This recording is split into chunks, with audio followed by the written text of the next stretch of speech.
because especially now that school's started back up. Okay, so in locking the belt, you always do it with the teeth on the outside, like so. And that way it has an ability to really grab the belt is the reason why you do it. It's because you don't want to slide on the belt. You don't want it unsecuring. You can just go like that. Sorry about that. And now, the bilateral standing pivot, it's very similar. Arms are crossed on over. But here, I'm going to go ahead and just say, I want you to just, I'm going to give you a big bear hug, and this time the head or the upper trunk is resting on me. Okay? Yeah. And I'm going to go 1, 2, 3, and on over. Okay? Does that make sense? Okay.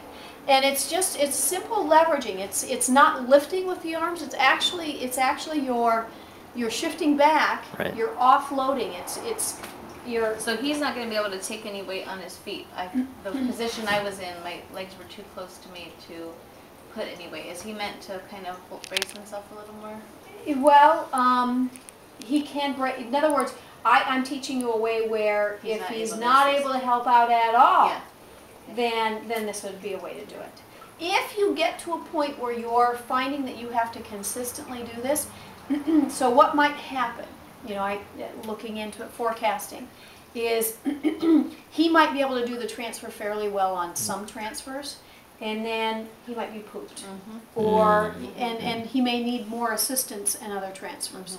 If you begin to see that you're doing a preponderance of transfers at the max assist level, that should trigger, we need to go ahead and get them. We used one with my mom. Okay. And so that's what we think about. And so what you're going to probably see is actually a yaw in his ability, which is what we would expect to see he in went an to the individual kitchen with last Parkinson's. night. Yeah, he'll have good times. He'll have good times and not so good times. And you have to just kind of punt and go with it. And when he feels good, then allow him to do the motion with supervision and appropriate assistance. And if he doesn't feel so good, you need definite tools on how to handle him. Does that make sense? Okay. So raising pillows when he's sitting, do you put anything to try to transfer weight, or? Well, it would only be if he was leaning. So what you could do is you can position pillows here, just to give him a little bit of support. Okay. So he can sit down on a couch or his chair that he enjoys sitting on, and you can give him just a little bit of. Well, then how to lay me down? How do you lay down? Let's go into the bed.